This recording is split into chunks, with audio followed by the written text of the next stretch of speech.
Welcome to the Foxxhole, ladies and gentlemen. Tonight I have with me Sly Fox and Uncle Mike as usual. How you doing, guys? What's going on, dude? Great. And a returning guest, one of our libertarian friends, Brandon Blacksuit. And tonight we're talking about AI. We're talking about SpaceX, crypto, the technology world. We're going to talk about a little stocks here and there. And before we open the show tonight, we were kind of getting into that a little bit. Go ahead and re-explain what you were talking about with like the stock version and things like that with the tech sector. Yeah. So we were talking about graphics cards, memory modules, and stuff like that. About how NVIDIA stocks are going up because of the AI, whatever you want to call this, revolution or fad, if you will.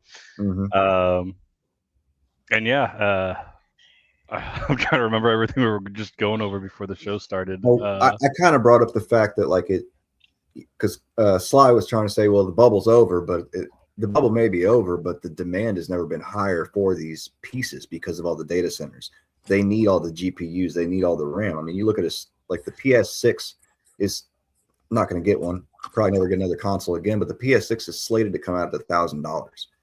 I mean, they can't even afford to put consoles out. Like that was the point of having a console, is an affordable way to play games instead of spending thousands on building a PC. Now either you're spending $5,000 to build a PC or $1,000 on a console, and the games are $80. So this is all. It's also inflation, but and it sucks too because there's not too many motherboard manufacturers. Like Taiwan is a really big motherboard manufacturer, and they produce motherboards for like keyboards and mice and monitors and motherboards for your PCs and stuff, drones, motherboards and stuff for everything and stuff. So it's like that's another issue too with the trade wars in China.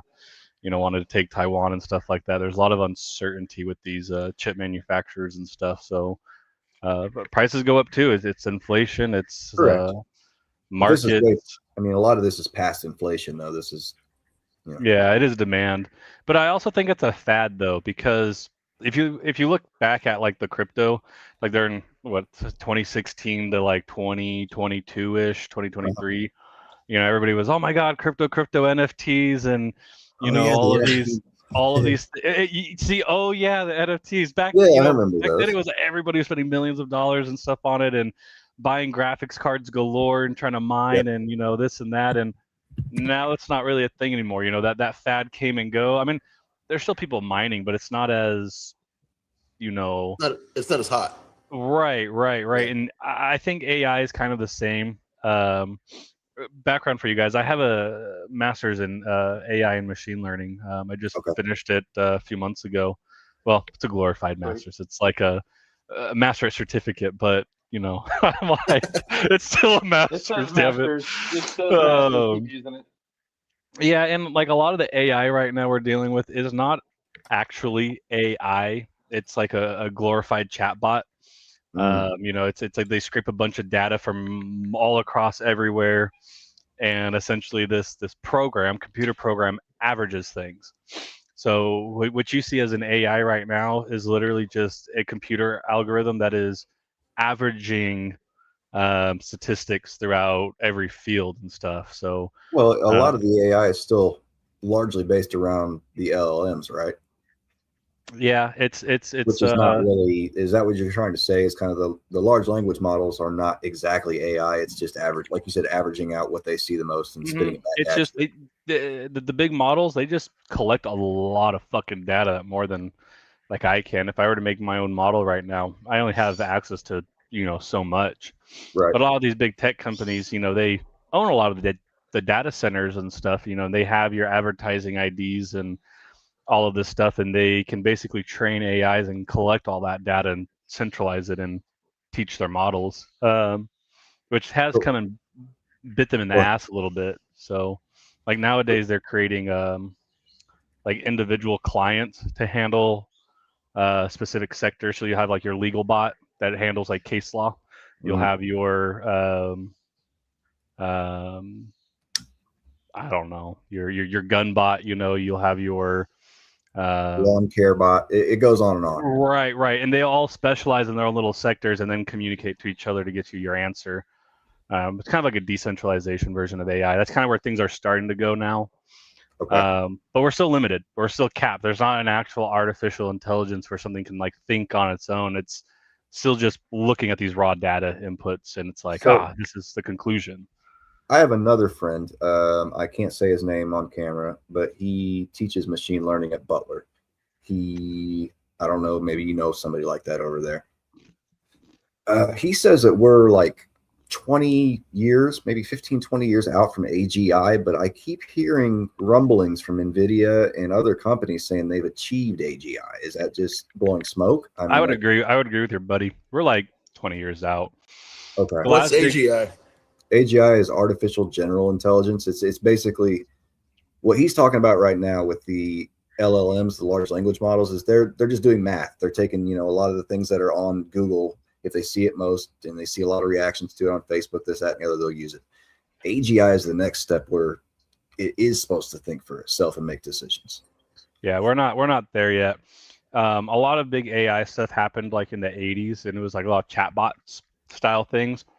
And that was like our last real big historical leap in AI besides like now.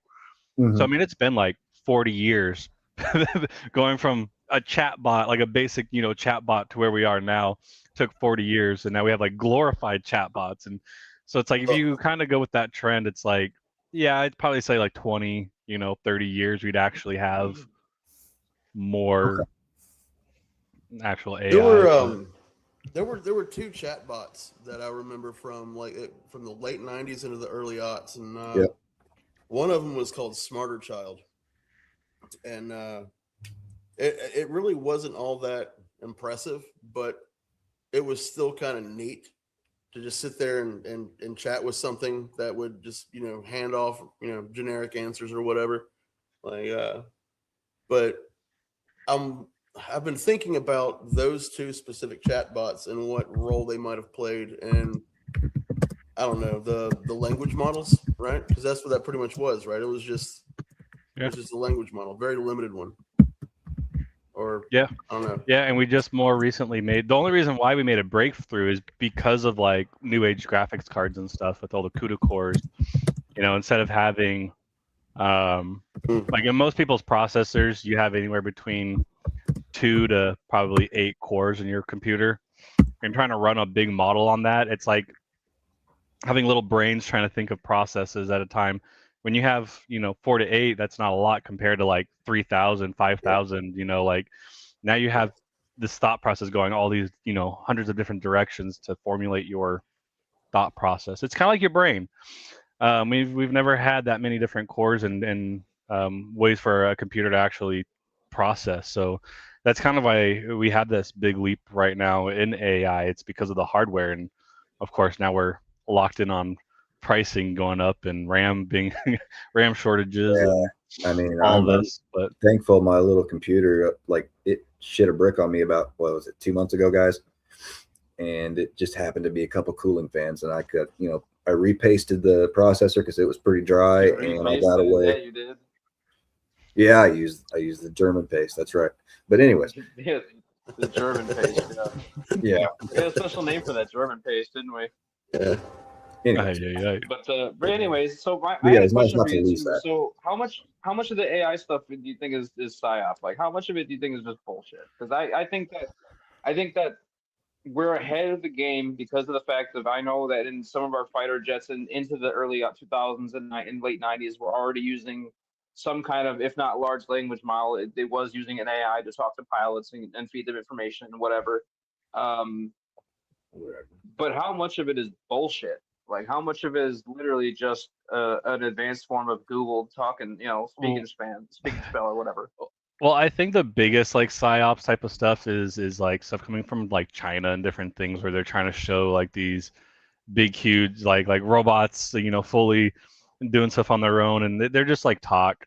Our military does the same type of thing, but reality is the psyop is that we're all going to be taken over by Terminator right now, and like the AI that we have now is this big bad thing. They want you to go after things like the data centers, believe it or not, and that brings in data centers.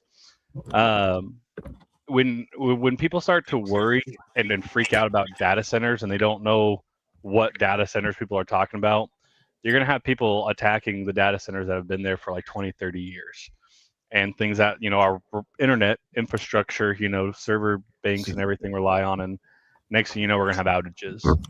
Personally, I think that's what, mainstream is trying to accomplish, is to get people to attack data centers.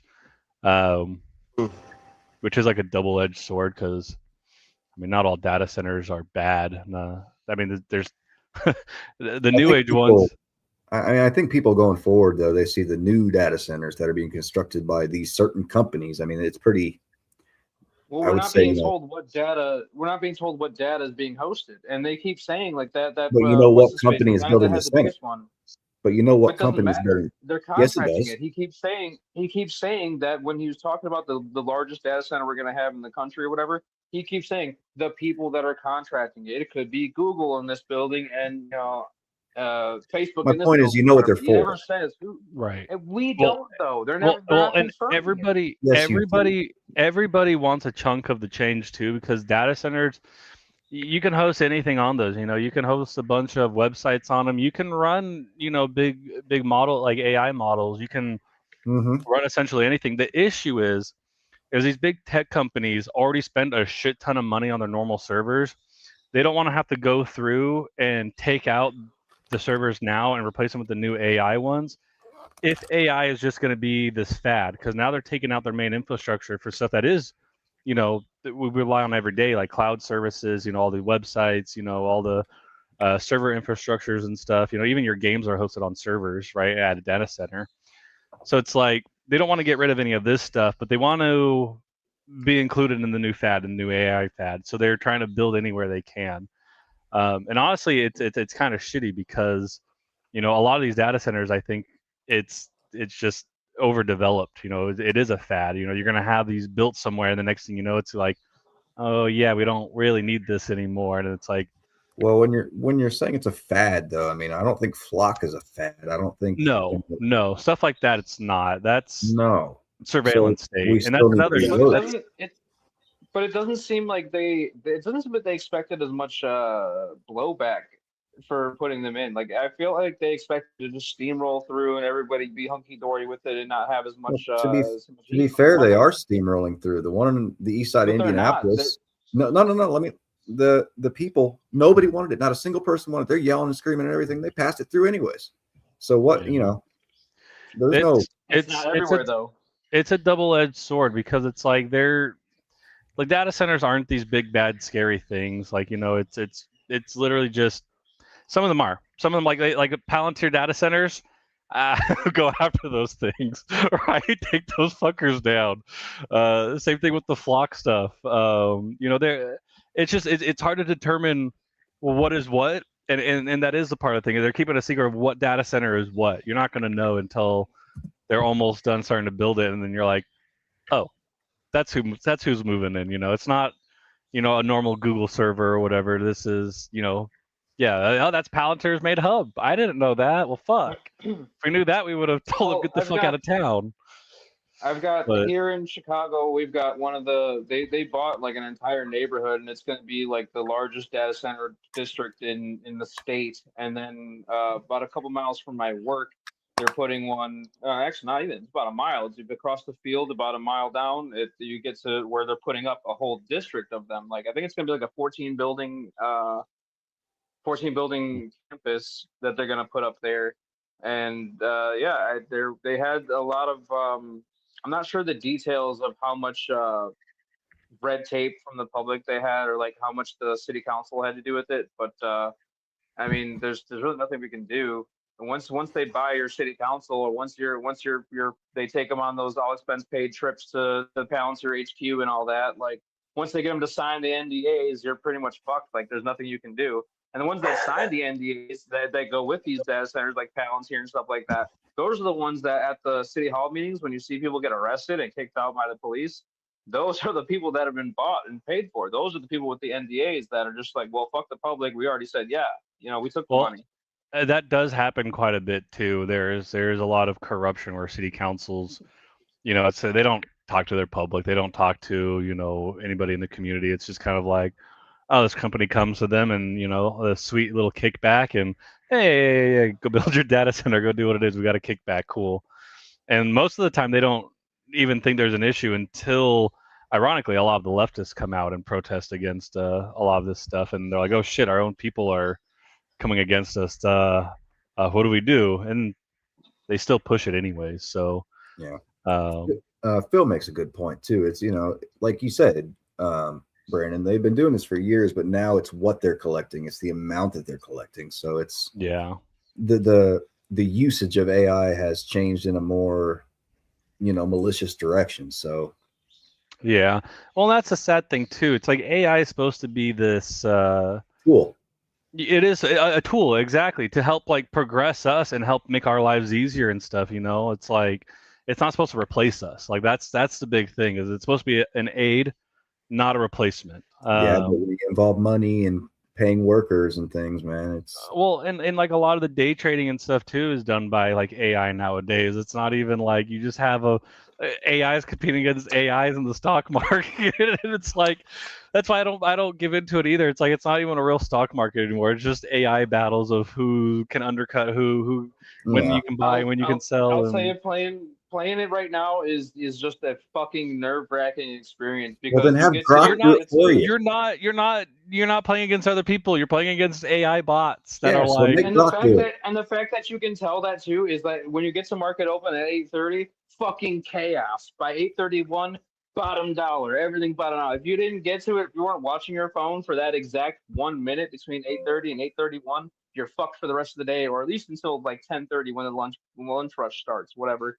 But yeah, it is fucking insanity. And the fact that some of these things that, like, by the time you hear about it, or by the time websites start talking about these things, it's hard. It's too late. The damage is done already. Well, it's also insider trading too, which there's overwhelmingly amount of. It's like our government doesn't hold anybody accountable, and therefore everybody does it. It's like a thing that it's just like a normal thing now. Well, it's look at Trump's kid. Every time they were about to do some shit, he just so happened to make a fucking trade.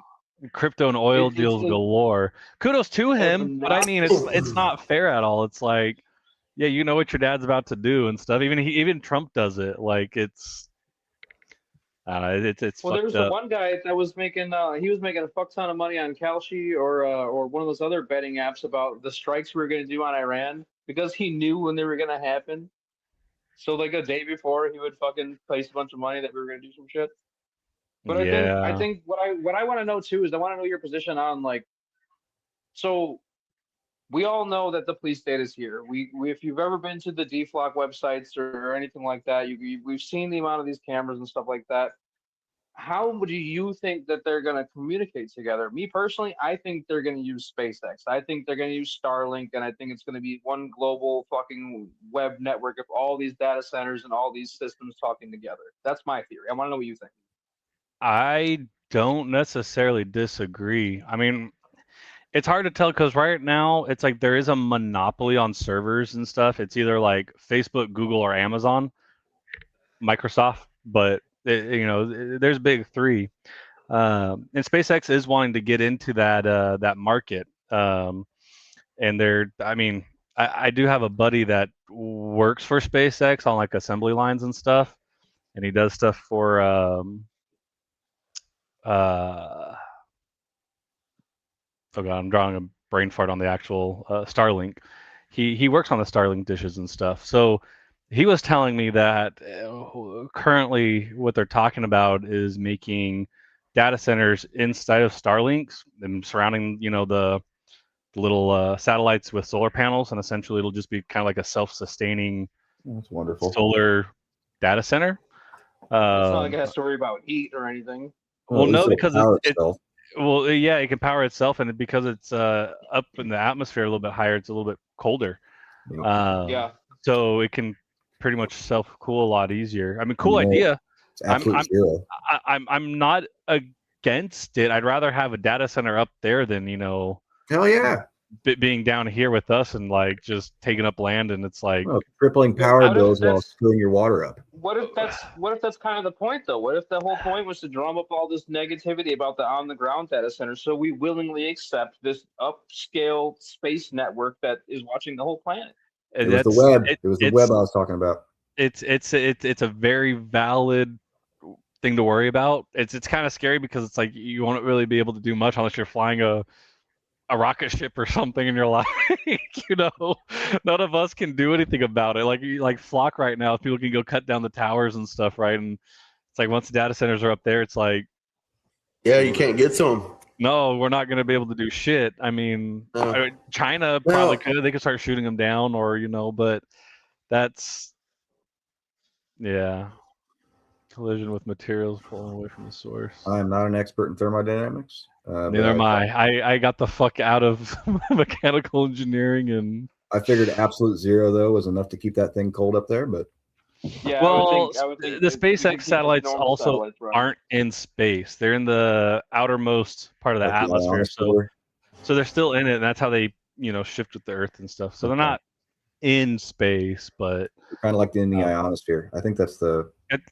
It's how they got the 5G to work too. If it was in space, the 5G wouldn't quite get here. But that's another thing too. Is they're going to be 5G with data centers, and it's like I don't know. There's some issues with 5G. I also think that's a little over exaggeration with stuff, but like there's radiation that comes off of it. People who go work on 5G towers, you got to pad up and everything because you can get some burns. Well, I know for a fact too that if you have a 5G tower on your property, because I've been looking into this for future projects, they pay you like $30,000 a month. It's $38,000 a month in passive radiation. That's like with any tower. One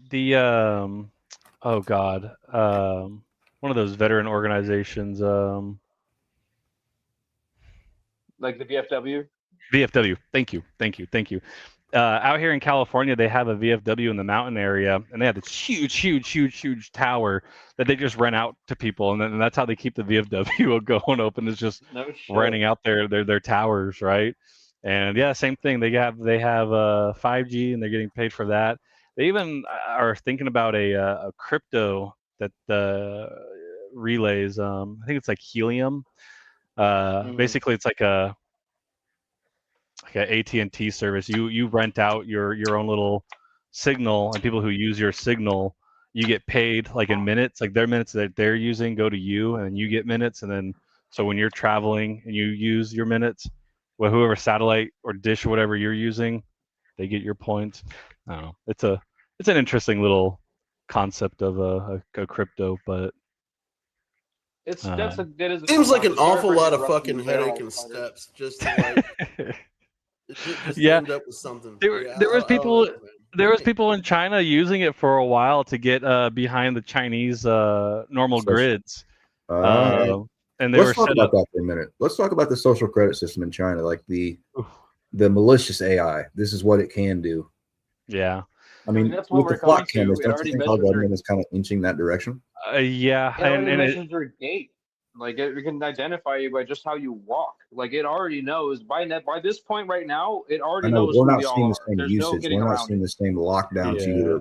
Well, and that is like the ultimate. I say like the ultimate evil with all this AI stuff is all the tracking and data, like logging, and it's like it's shitty because like I also got a minor in criminal justice, so it's like looking at criminal justice statistics with Flock.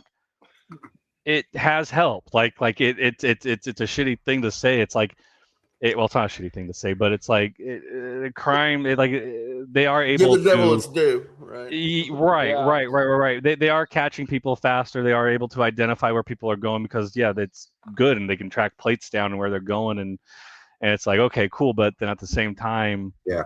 we know every time there's like new tech and stuff, and they put this, oh, look at all the bad guys getting caught within the next decade. It's like, oh, they're coming after you now. It's like They you're sell the it to bad you guy with now. that. It's like the Patriot Act all over again. And Yep. it's Yes, exactly. It feels like That's a we're very just good getting point. the little rights we had left. Yeah, and that's ultimately what's going to happen with the flock stuff. And I'm glad a lot of people hopped on it early. They didn't let it sit and evolve, and then it's like this big monster. It's people are fighting We've it kind of seen it before. coming, man. I mean, like we Right. saw what China did with it. We saw what the UK was doing with it, and That's true. of course, as big brother as our government can be, I'm sure they're looking at that and like, oh fuck, I want some of that too.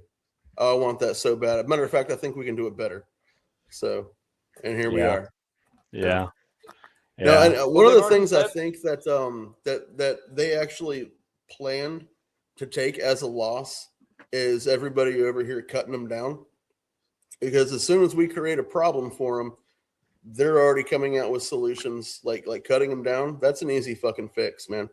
You can just fill the inside of it with cable, right? It'll take you a lot longer, or just start putting them on top of buildings and stuff, and like, yeah. It's We saw the only something issue. They took down a whole traffic signal to take it on the flock camera. They took down a whole traffic signal, which is obviously kind of the point. Like they want to make it as dangerous as possible for us to do. But I mean, they've already talked about too that that DFLOC as an organization, they're calling it a domestic terrorist organization, and that's dangerous talk because as we all know here, we're all part of a dangerous domestic terrorist organization according to the federal government. So, I mean, where does it really end? Because at that point, they can track and trap all of us, especially if you live in a place that has flock in and out of your town, which most of us have nowadays. They can watch you at any Well, moment. even in my little rural town, like we never agreed to any flock cameras or anything like that. And actually, like my area, they will never. They've already talked about it. Like, we're no. But yet there's still 2 flock cameras down the street that somebody set up, and everybody's like, why are these here? Like who like what? And so even our little town is like, all right, how the fuck do we remove these? We don't have a city council. We don't have anybody. So it's like, who do we talk to? Who do we, and your mayor. or there is no mayor here. Oh god damn! All right. Yeah, it's a I forgot what you call that, but we're unincorporated. Thank you. Yeah. So unincorporated I recently moved from one of those places. Like if you were to drive through and your passenger's taking a nap for 5 minutes, you'll miss the entire fucking town. No stoplights. The stop signs say stop except for turning right. Like, so it's just like this breezeway of a fucking town. But the mayor there is also the chief of police. So that's a little bit of the corruption that goes on there. But the town that I'm closest to, there is only one that shows up on DFLOC. And it was in the corner of the parking lot where I worked. So I called attention to it to my supervisor, and I was like, hey man, did you notice that fucking flock camera over there? And he's like, oh yeah. It's supposed to help Lowe's with security. And I'm like, that's a load of fucking bullshit, man. They're not even pointed at the parking lot, they're pointed at the goddamn roads. And I guarantee it popped over there because it's on that store's property. And like, what you said, you get paid how much to have it on there? So, yeah, that's my company has them too. We took the contract, and now the side road that leads to each and every one of my buildings has flock coming and going, and I flip it off every morning and every afternoon when I leave. It's so sad because it's like it would be. I just wish we could actually trust people, and like I wish I could trust the government. Not really. Well, I mean, you want people to do the right fucking thing. It's like there's so many good things that can come out of like advancing technology and stuff and innovating, and it's like so many beautiful things, but it's always ruined by like just filthy, greedy politicians and corporate like overlords and the government, and it's just like, why is it the abuse Because such a they're beautiful paranoid. thing? It's Like, because our government is paranoid that other countries are going to get They there fucking before us. should be though. They're going to have the They should weaponized be military paranoid. for us and all that stuff. Yeah. So they have no choice. They have to weaponize and, everything. and to be fair, like most, not most, but like a lot of technology advances are through military advances. It's usually Mhm. like first uses. It's like military uses it and starts progressing. And next thing you know, Yeah. the civilian population kind of is like, oh yeah, takes it and starts using it.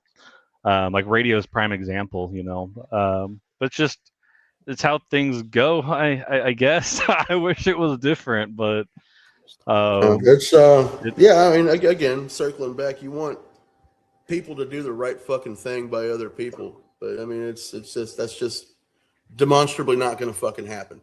Like, it's, yeah. I mean, Yeah. can't rely on it. But maybe not in our lifetime, let's but take a turn here. Let's say that everything is going to play out the way it should, and we just passed the Save America Act. We've already merged our government and our CIA with the Pentagon with Israel and the IDF and fucking Mossad and all them. What's the point? What's the point? Is it really just for our safety? Is it really just for the fact that terrorism, or is it really just Why are to you combat asking questions to anti-Semitism? which you know the answer to? right, you know the answer to that. So just say it. I'm just saying, I don't like to say it, but I like to let people come to the conclusion. The point is for you to be their social credit score, for you to be their minion. AI can't do everything. You're going to need some slaves still. I was about to say, And when surf you're class. not wealthy and you're not following the law all the time, you become that slave. And the only thing you could do is possibly, if AI didn't take it over already, be a fry chef or a waiter or something. That's all you're going to ever be. And you're only going to be down. You're not going to be able to get a job, in any cool company or anything. You're going to be set in your way unless also you're not going to know how to read or write. What was that? You're not going to know how to read or write either.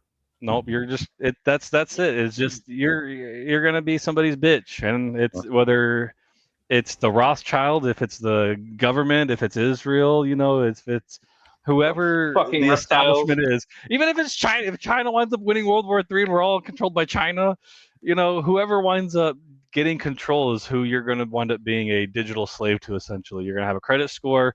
You're going to be watched 24/7, and there'll be some people that are not necessarily living underground, but like getting out of it and like reminds me of Demolition. you just made me think of something though, man. You're like the whole Graham Hancock thing that's going on, right? You're like, it's like, but why would these people build an entire civilization underground?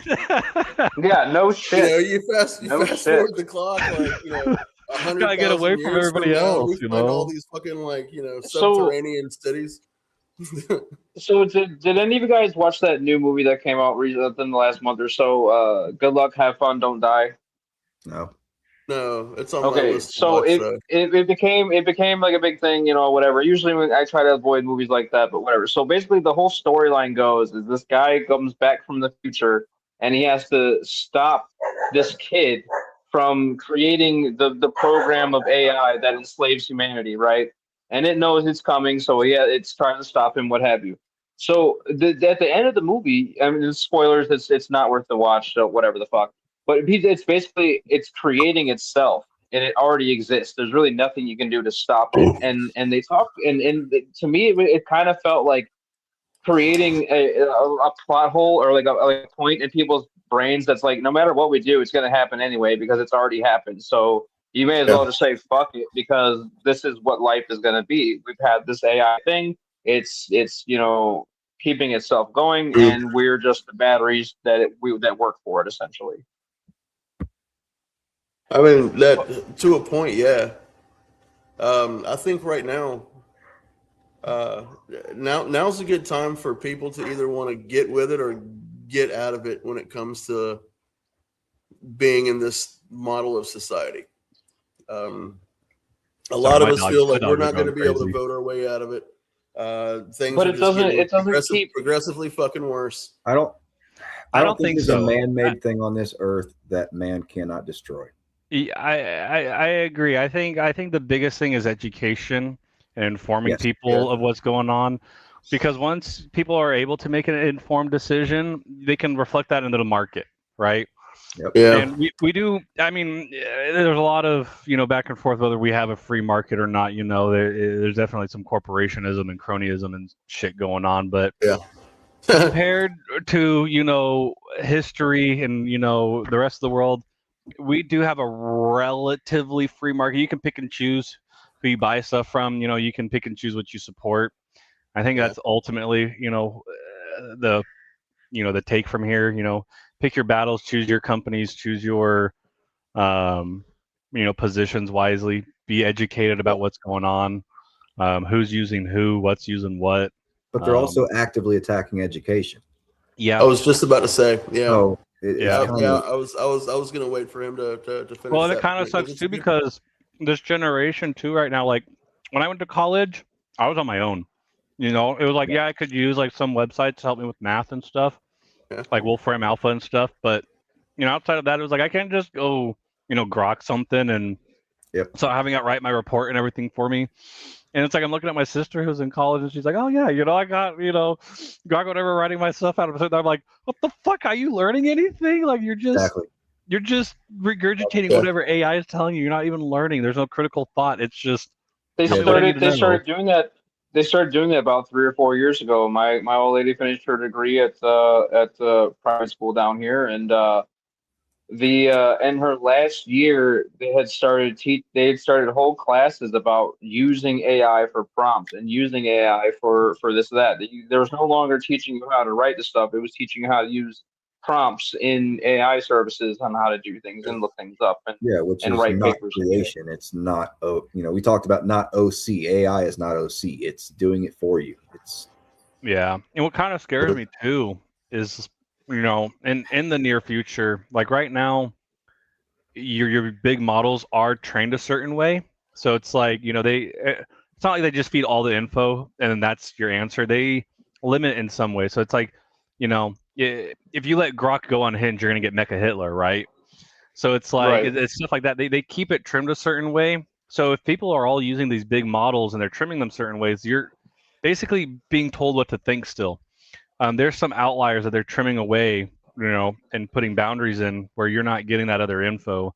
It's deemed as like fake info, and whatnot. So each model is being trained slightly different, and eventually it's going to get to that point where if everybody's relying on this as your education source, you're just being told what AI is being told.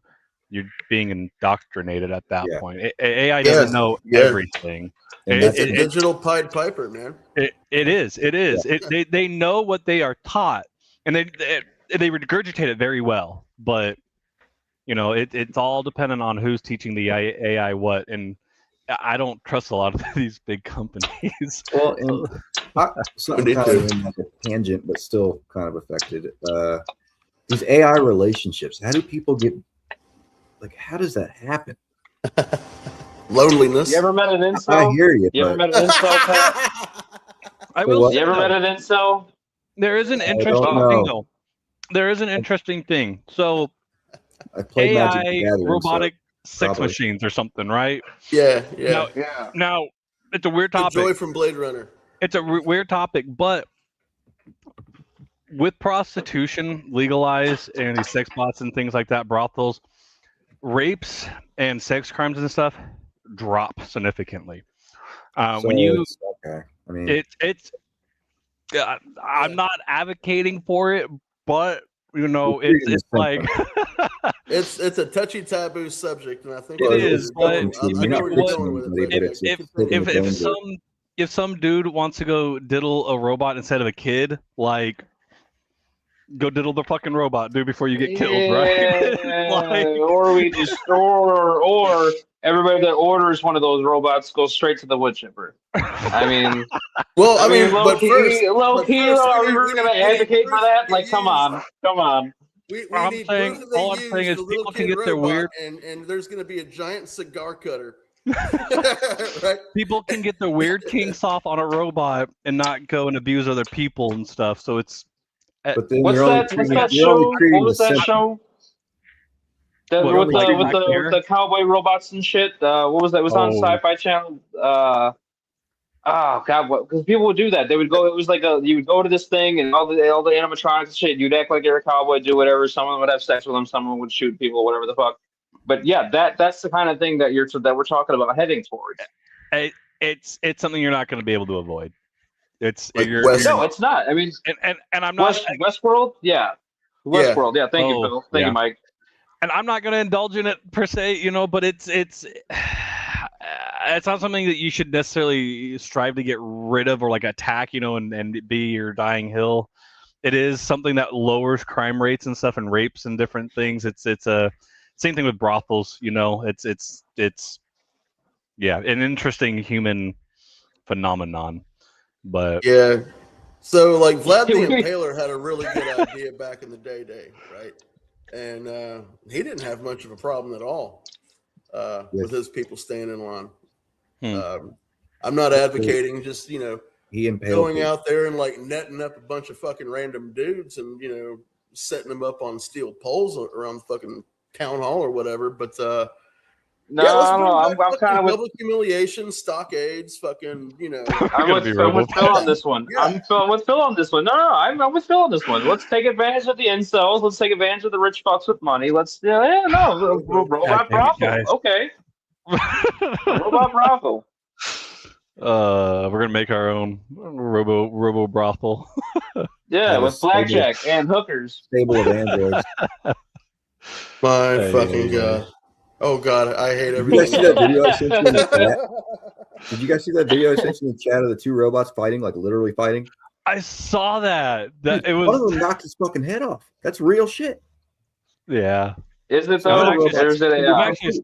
I'm surprised that it kept going after it got its head knocked. It was like one little cable that was keeping it going. As soon as it snapped, it was like, all right, I'm done. Like that whole I know kung fu thing from the Matrix. They know kung fu.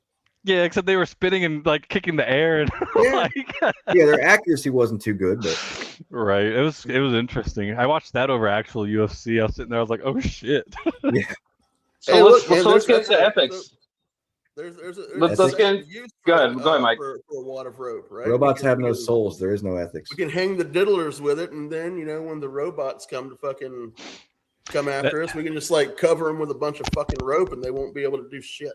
Oh my God. Robots are just computers. There's no ethics with computers. It's just how you use it. Okay, but once they start thinking and shit, once they have personalities, computers, it still comes down to zeros.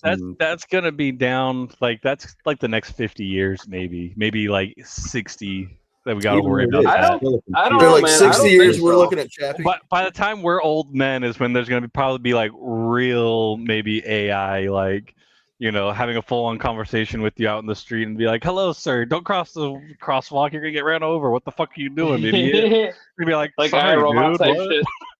And you push the robot in front of us. Right? Don't tell me what to do, Clanker. Don't touch me, Clanker. Get your damn metal hands off of me. See, but that's the thing though. Is there might actually be some type of civil rights thing for that, but that's my point. That's my point, dude. Going to be in our time. There's two movies that just came to mind that Robot, would actually iRobot. the soft exposure. Automata with what was that guy's fucking name? He was in Desperado. Antonio Banderas.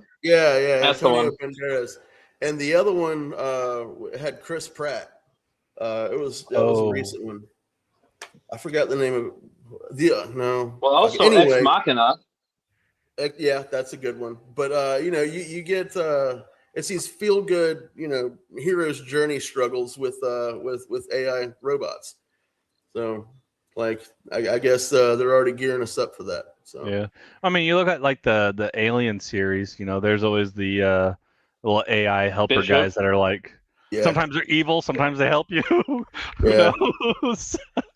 Yeah, but I mean, we're getting there. We're not anywhere close though. Like that's I guarantee you bare minimum 20 years. But I'm not as confident. I think because we made such quantum leaps in the last let's say the last 4 with just AI images and videos and all the other shit. If we've made that much of a quantum leap in just that, and considering how much China's robots actually work, I can guarantee. I'm going to say 10. I'm not even going to say 20. I'm going to say 10 Well, tops. keep in mind, we're in the middle of World War III. We're battling over resources, right?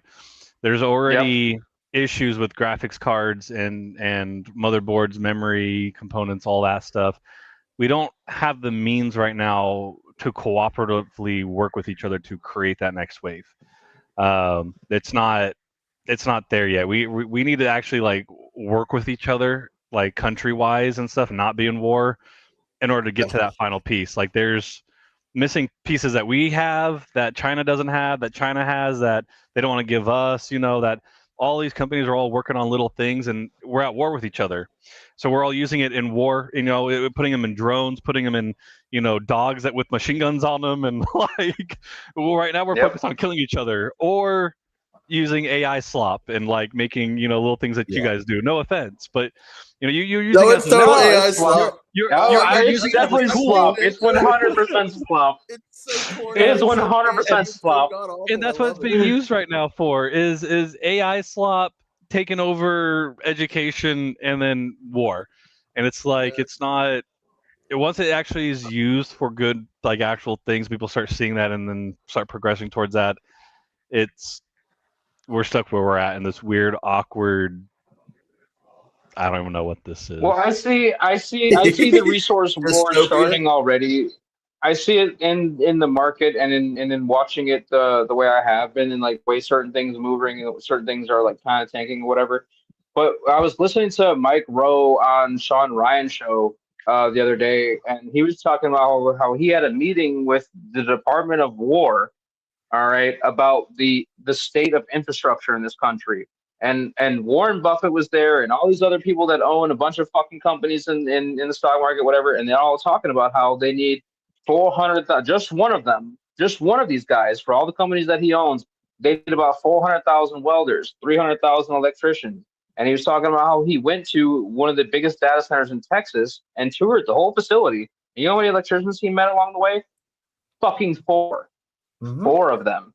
So we're at this point now where the Department of War realizes that this is now the infrastructure being a national security issue. They're realizing that we're fucked. We don't make things here. We don't have the people to make the buildings to make things here anymore. Nobody does a trade. TikTok has successfully fucked an entire generation of our youth.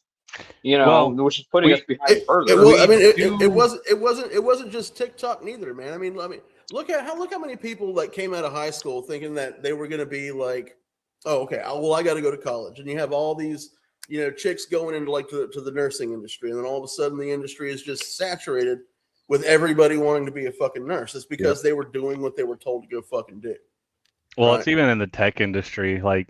A lot of us, we graduated college and then it's like, oh yeah, we're gonna get all these tech jobs, but all the tech jobs, they're all getting taken by H-1B visa holders from India, and it's like, oh, well then what other tech jobs can we get? Oh, well, AI is replacing some stuff, or you can go make your replacement for AI and go do that for 2 years and replace yourself. And it's like, I don't want to go make my replacement in AI. What? I want actual job security and.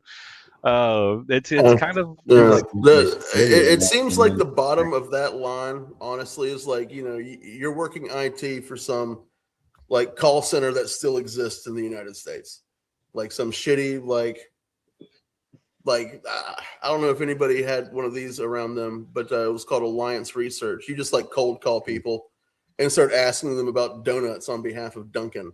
Or like their pet products. Yeah, I've seen those. PetSmart. Yeah. So that was like one of my first real tax-paying jobs, and it was god awful, man. It's fucking horrible. But like, I mean, I could imagine the nightmare of being the IT guy that works in there with a bunch of fucking low IQ booger pickers, just fucking, trying to figure out how they can put Plague Inc. on their fucking work computer. But yeah, that's pretty much where it went to. Like, yeah, that was me in typing class in high school. Oh fuck, dude. Yeah, I still passed all my typing tests, but yeah, we were playing Unreal Tournament. So yeah, very nice. Well, Phil makes a good point, because they were also, I saw these ads on Facebook to put up cameras in my house and let it watch me do laundry, watch me do the dishes, watch me do household chores to train these AI robots how to fucking do the chores. Yeah, well, and He was that's paying like weird. $200. Oh, what a golden opportunity! Well, To it's fuck it up. Golden opportunity. it's Like weird all because of a it's sudden like the not. robot's like doing some You gotta dishes and goes to the corner and starts doing Oh this. my god! It's Yeah, you could. Yeah, you you could gotta. poison It, it's such a double-edged sword because it's like you gotta know the company because it's like there are some companies that aren't intending to do anything creepy like surveillance. Like they actually have good intentions and to do things like like but me if- I'm making an AI right now, making my own little Jarvis thing, right? And I'm training it on my own and giving it its own little facts and stuff and giving it some law cases and different things like and I need some help. So it's like I reach out to some law firms for some other case law and stuff and they know I'm not going to use it to like track a bunch of different weird things and I have, like a goal and agenda and it's like Yeah. they like it and so it's like you got to watch out what companies you interact with. That's like the market. You got to be educated about the market. Know what you're getting into, know who's good, who's bad. Do research, I I can't would tell you say, everything, but I'm gonna say I- this. I'm gonna say I this. would say the first like okay, Never mind. I suck with computers. I'm like Windows XP is where I peaked, and then like dipped off. I unplugged from everything. But like if I were to like want an AI around me, I would want to find old volumes of encyclopedias to like. There you go. Like here's everything from Britannica from 1980 to 2005. Yeah, but that's There basically you what the go. large language models are. well, Yeah, yes pretty and much. no. That's what I was gonna get to. There's the large language They models. don't pull from factual information all the time. I know that. No, but they pull from like everything in. Yes. So it's like they're Message boards and shit. yeah, so it's like they're a little flawed and they have a little too much information. Like Yeah. a lot of good, and that's what I was getting to with like the little um, individual clients that have specialties in different aspects. They'll know kind of like truth from lie. And it's like they're specialized in that field. Um, that's kind of like what they're starting to do now, and I don't know. The closer if it's not connected to a cloud, I like them. Like my own little personal Jarvis, I don't mind. Like those are all cool things, but Yeah, I understand where you're coming.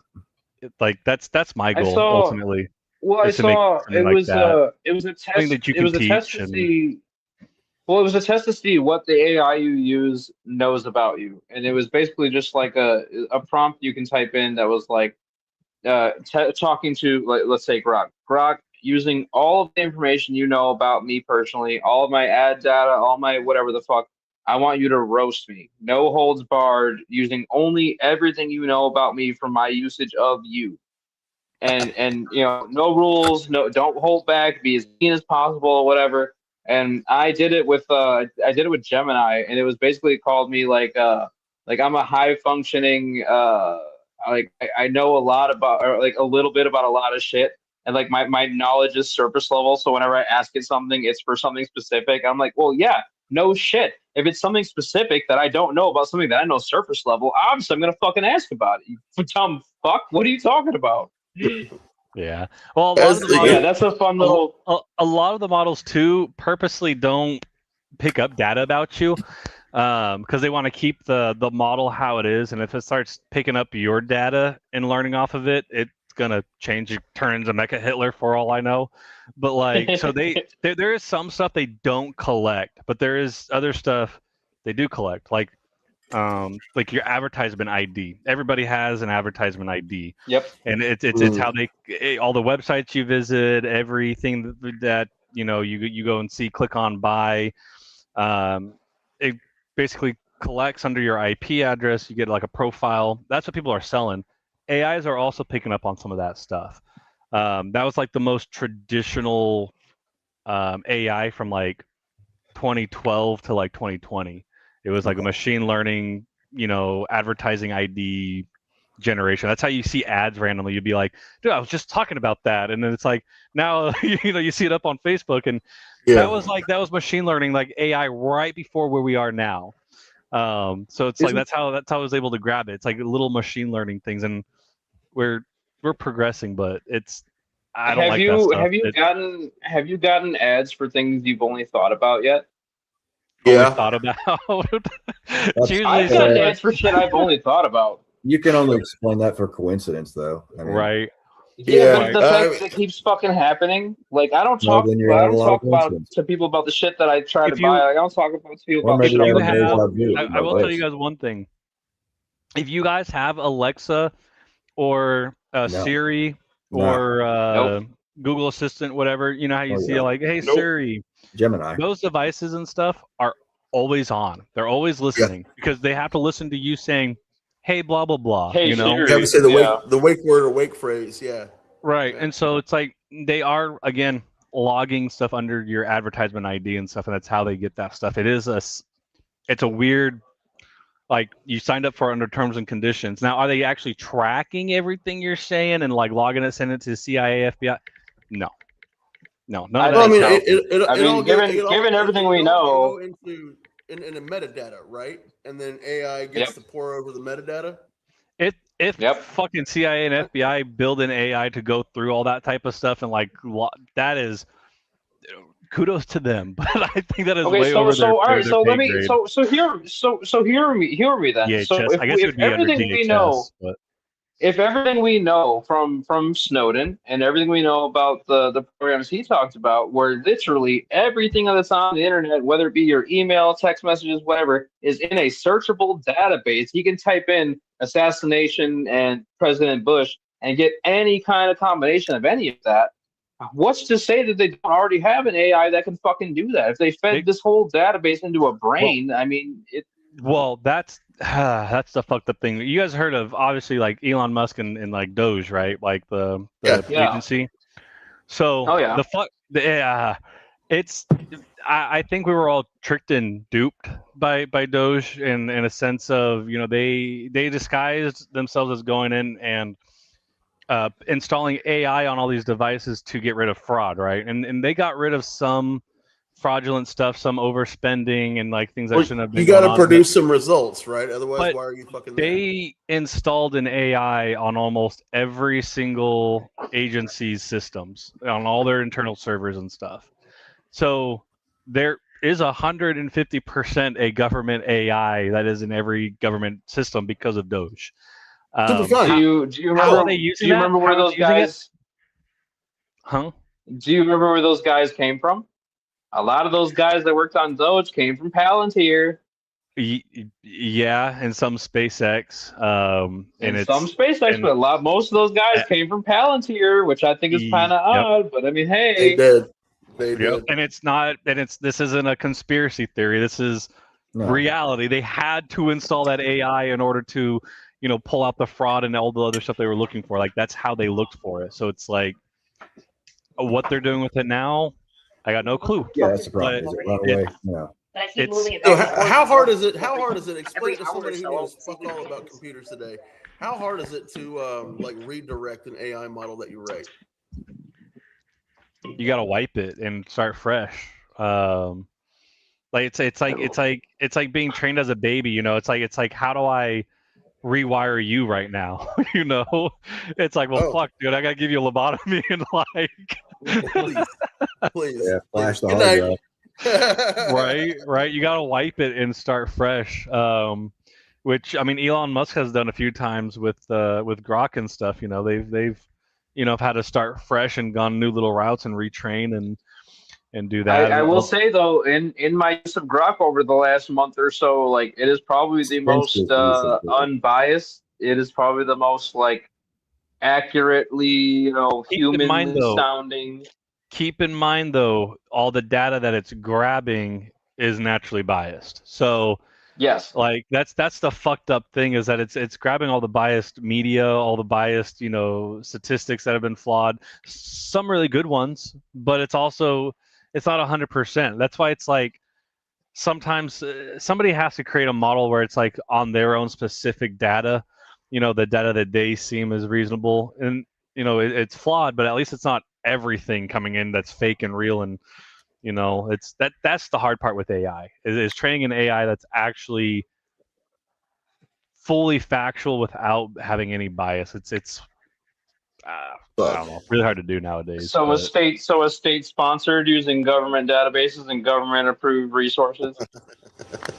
Yeah, that's I'm just saying. I'm not advocating for it, but that's what that would be. That's what that would be, in my opinion. You know, Yeah. I like the anarchy of it. I like the anarchy of you don't know what you're gonna get from this fucking thing. You don't know what you're gonna get. You're gonna get a good response, a bullshit response from Reddit, whatever the case may be.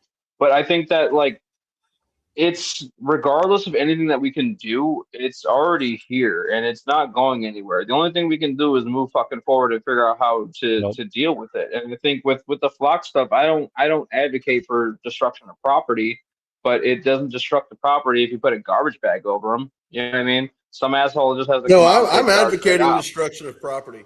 Sorry, the Foxxhole is not right. Me personally. Yeah. Just all I'm going to say is research. If you are going to do anything, research.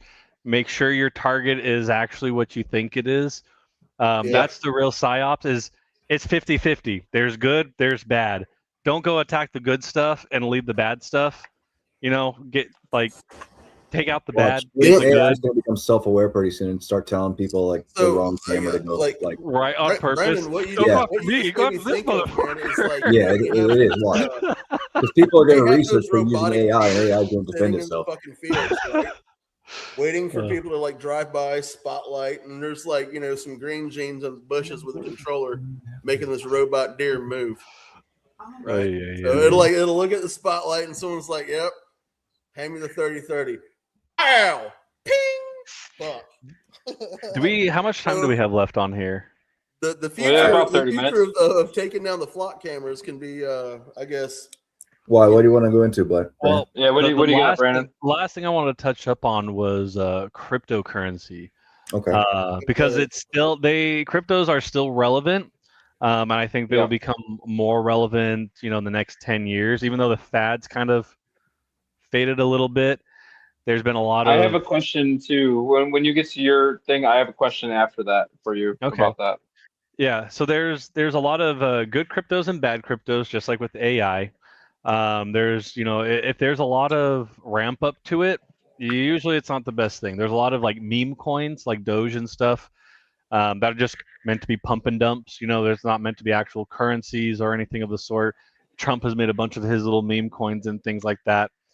Don't ever take those seriously. They're all just pump and dumps. If you hop in and you're on the insider trading of it, you're going to make some money. But if you're not, you're going to lose some money. It's kind of a psyop to, it's kind of the same thing with the stocks. It's taking out the little guy, taking out whatever's left that you got, right? Yeah. And that's the goal. And don't fall for it. Also, don't fall for Bitcoin. Some people may be like, wait, what the fuck, Bitcoin? Bitcoin used to be, the standard. It was kind of the first of its kind, right? It's, the OG.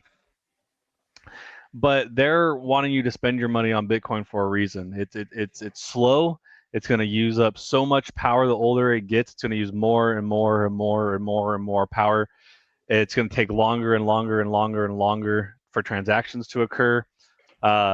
It's kind of like MySpace. You guys use MySpace? I did back in the day. You did, right? You don't anymore. You use what? Facebook and Twitter and stuff. Yep. It's the same thing. Just Facebook. The Bitcoin's like MySpace, right? It's kind of like the OG, the original. Nobody uses it anymore, and it's but isn't a Bitcoin? When you're talking about this digital currency, I mean, why do we have so many digital currencies at so many different rates? You want a decentralized currency. That's the biggest thing. You want something that's decentralized. You don't want centralized. Right. Centralized leads you to the central banking digital currencies and stuff like Ripple. So we basically want a global currency. Yeah. Is that what you're saying? Decentralized, like a global decentralized currency. I prefer things like Ethereum or Monero, XRP. Ethereum is basically a stock market for apps and things you can basically program onto the blockchain. It's not an actual currency. It's more of a stock market. So you can buy different tokens and stuff on the blockchain or the actual crypto itself. But it's completely decentralized. With Bitcoin, China ramped it up from I believe it was like 20 13 to 17, that's who was doing all the mining. That's who basically owned, I think it was like 80% of Bitcoin. And then come 2016, 18, 19, 20, during the big, huge rush, that was China selling off all of their Bitcoin to everybody else buying it. And China made a lot of money. That's how they were able to advance to kind of, buy their data centers and do all their work that they're doing now. Singapore as well. They made out like bandits. That's where I made some of my Hold on. money in the market last year. Yep. Question. Why would you make a digital currency, build it up, and then sell it for another currency? Because it was fake. It was fake money. Yeah, so I'll explain it to people in like a simpler way. So basically, what you're doing is let's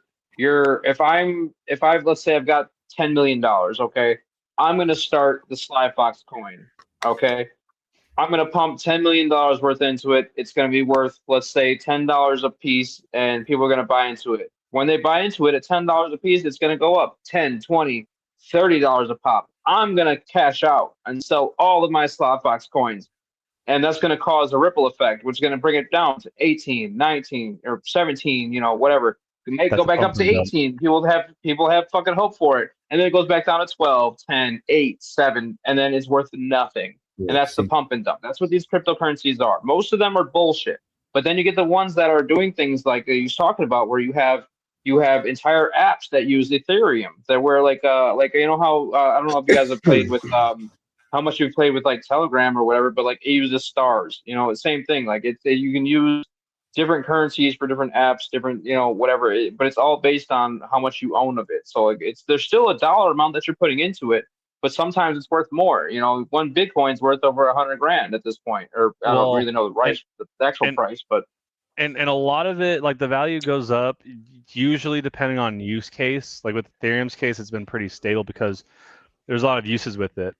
But some of them, that's not always the case. Sometimes people just pump money into it just for a pump and dump and try to scam people. And yeah, go ahead. I'm not trying to cut you off. That's why I raised my head. What gives it value? So that's money.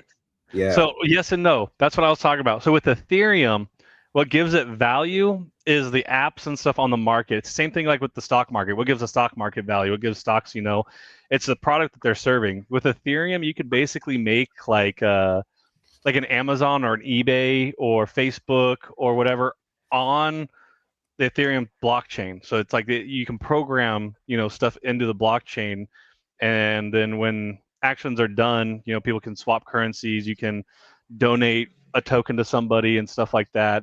It's essentially like you're making a marketplace or an app, and all of that holds value essentially on this giant crypto marketplace like Ethereum. It's not a currency. It's like a weird stock market. Go ahead, Mike. Yeah. What's a blockchain? Blockchain is data that is stacked on top of each other, and once it's been stacked, you can't modify it or touch it. So once it's on there, it's on there. So it's like a permanent ledger. It's like a permanent ledger of ownership. So anytime something happens, and this is where like you get to, in my theory with Bitcoin in general, the original code for the blockchain and Bitcoin was owned by the CIA. All right, we have documents to prove that. Okay, so my theory with Bitcoin and the blockchain is that's like a galactic currency. How else are you going to keep track of currency over a vast period, whether it be different planets, different star systems, what have you? You're going to have a permanent record of this currency changing places. Like how in like Star Wars they use units. Like it's the same thing, and they have like chain codes of who they are and whatever. Like it's the same concept. It's literally just a concrete record that cannot be altered in any way, shape, or form. Owns it. But nobody owns it. It's not like a country owns it's it or anything. So pretty much, okay, all right. Sorry, I am really showing my fucking isolated hillbilly here. No, it's good.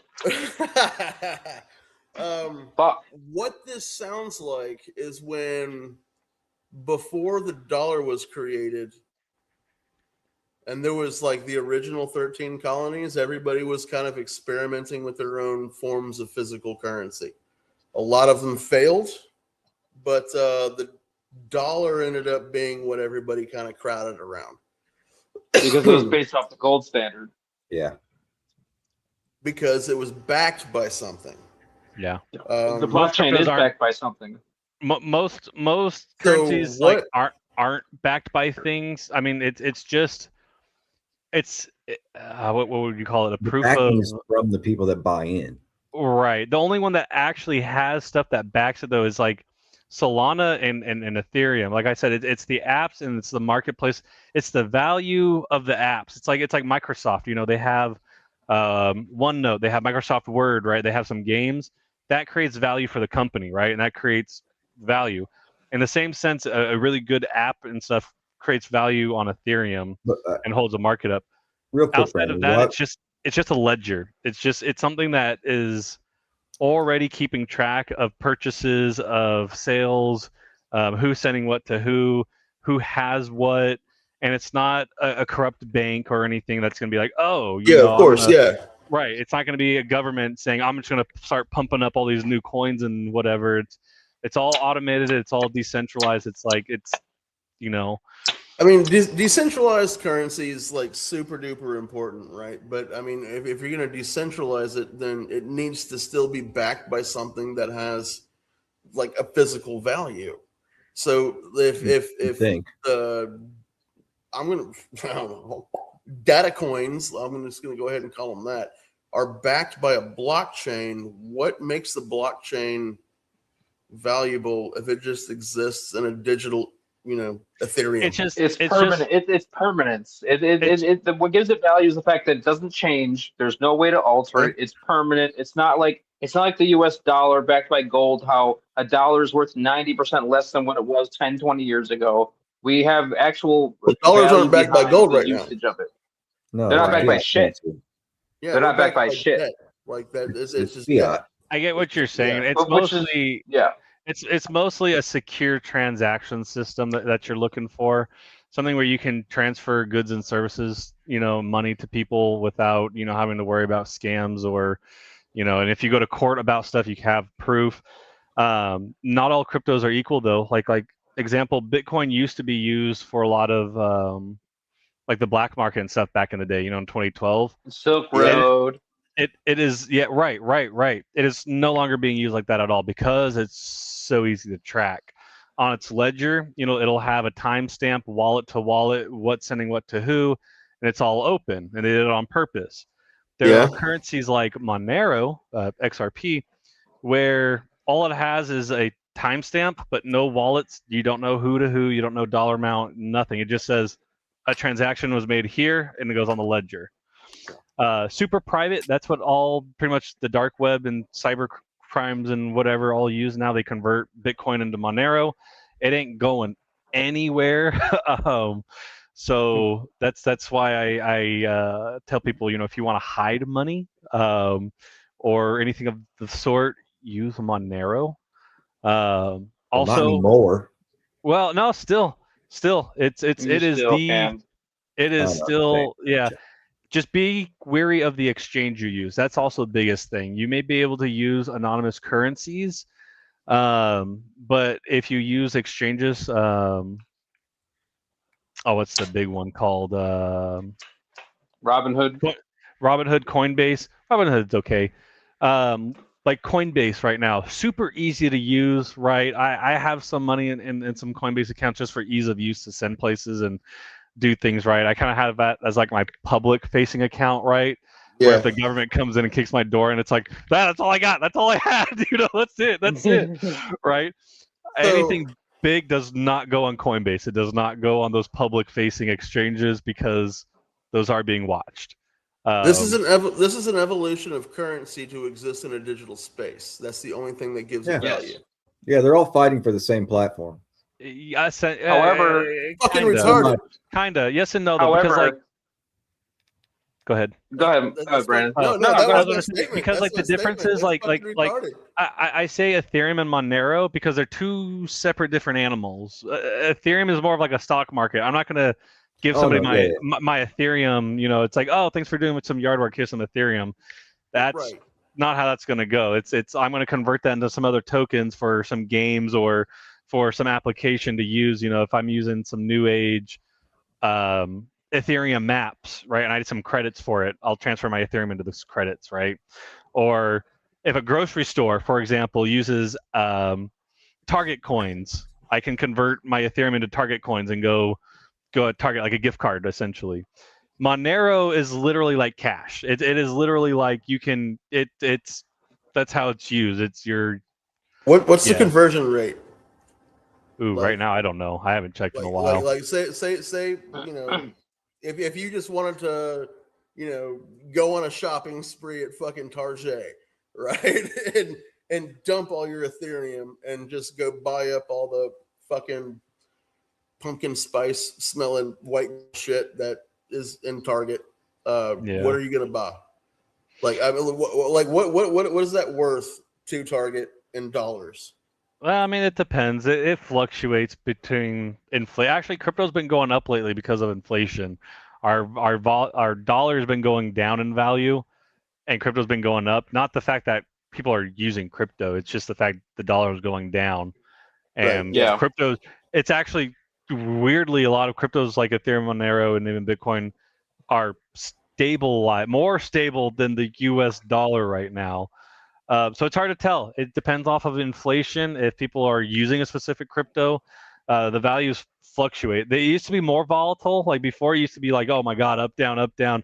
It's $1,000. Oh my god, it's $80. Oh my god, it's $2,000. Oh my god, it's things have started to flatline. Now we've got the U.S. dollar coin now, and Robinhood just offered me today the ability to swap some of my standing cash into the U.S. dollar coin. You got to be borrow careful people against that. You got to be careful. Bullshit. I think there's like 2-3 different USD type of coins. And they're all made by different people, but those are kind of meant to be more of like standard coins. So they're not actually supposed to be like used to like buy stuff. It's mostly just it is like what Mike was saying, that in the middle conversion. You're converting your Bitcoin or Ethereum into the USD coin, which then keeps the value of the dollar, and but it's second question to that. Could you use Ethereum to purchase physical gold? Yes. Yeah, I mean, somebody's probably already made a little token that does that already, a little gold Ethereum converter type of thing. It just depends if there's a company that's willing to like honor it. Like that's the whole thing. You could build your own Ethereum gold exchange and have tokens that resemble whatever value of gold on the Ethereum blockchain. That's why I love it so much. You can literally build a bunch of these different freaking apps and different things, and NFTs. A lot of you guys think NFTs are just these little pictures and stuff, and a lot of it was money laundering. People be paying $1 million for a little JPEG, and dude, somebody owed somebody $1 million and was like, hey, dude, take this. This is worth $1 million. Give me my fucking money. Look it. I don't have to pay taxes. No exchange. That's what a lot of it was. All right. So how did that work? I know it was money laundering, but it was mostly money laundering. Technically, would you say, like, because you're getting property. $10,000 fucking JPEG. It's property. That's the thing. You're not just buying an item. It's like it's property. The IP essentially. Right.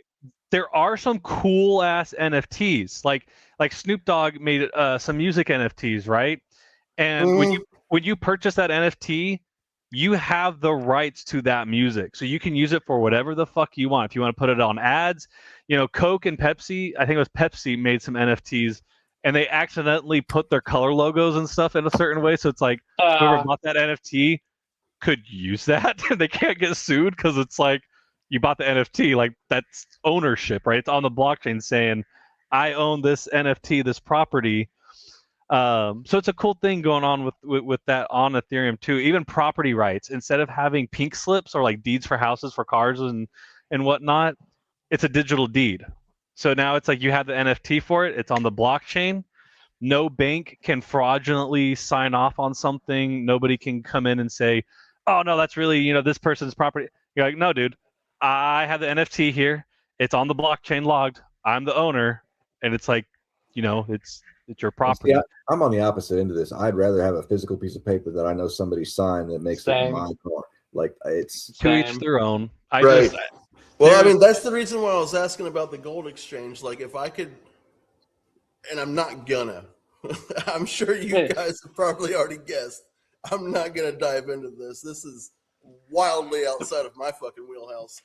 But if I were to like purchase a bunch of physical gold, like, and then it's shipped to my house, I'm holding it in my fucking hand.